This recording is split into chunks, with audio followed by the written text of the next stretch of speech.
তো হ্যালো বন্ধুরা, আমরা আবার চলে এলাম শিপ্রা রান্নাঘরে। তো আজকে একটু আমাদের খাবার বাড়তে দেরি হয়ে গেছে, কারণ একটা আমাদের দিদির ছেলের হচ্ছে গিয়ে স্কুলে যেতে গিয়ে অ্যাক্সিডেন্ট হয়েছিল বাইকে। তাই একটু আমাদের খাবারটা করতে দেরিও হয়ে গেছে। এরম টাইমে নাহলে আমাদের খাবার টাবার সব বাড়া হয়ে যায়, তো সের জন্যই একটু আজকে দেরি হয়েছে। তো চলো দেখাই আমাদের আজকে কী রান্না হয়েছে। চলো দেখাই কি হয়েছে আমাদের আজকে। তো এই যে দেখো, আজকের আমাদের হয়েছে বেগুনি। এই যে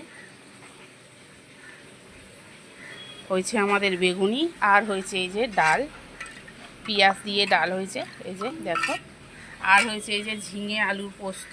এই যে দেখতে পাচ্ছ তোমরা, এই যে দেখো ঝিঙে আলুর পোস্ত।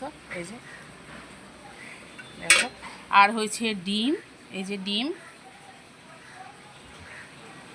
আর এই যে কড়াতে মাছ হচ্ছে। এই যে দেখো মাছ হচ্ছে। তো প্রায় সব আমাদের রান্না হয়েই গেছে, কিন্তু এখন আমার বাড়া কমপ্লিট হয়নি। মেয়েকে স্কুল থেকে সবে নিয়ে আসলাম, নিয়ে এসে এই খাবার বাড়তে বসলাম। এইবারে খাবার বাড়বো আমি নিয়ে এসেছি স্কুল থেকে, এবার দিদি গেছে দিদির মেয়েকে আনতে স্কুল থেকে।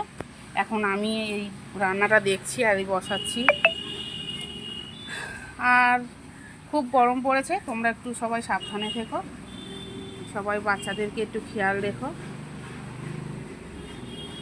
তো এখানের কিন্তু কোনো রান্না আমরা খাবো না, কারণ তোমাদের তো বলেছি সেই শনিবার থেকে আমাদের নিরামিষ হচ্ছে। ওই যে দক্ষিণেশ্বরে স্নান বলে, সেই পয়লা বৈশাখের আগের দিনকে হচ্ছে গিয়ে আমাদের নিরামিষ শেষ হবে, মানে পয়লা বৈশাখের পরের দিন থেকে আমাদের আমিষ খাওয়া হবে। এখন কিন্তু আমরা গোবিন্দভোগ চালের ভাত খাচ্ছি। এই যে দেখো,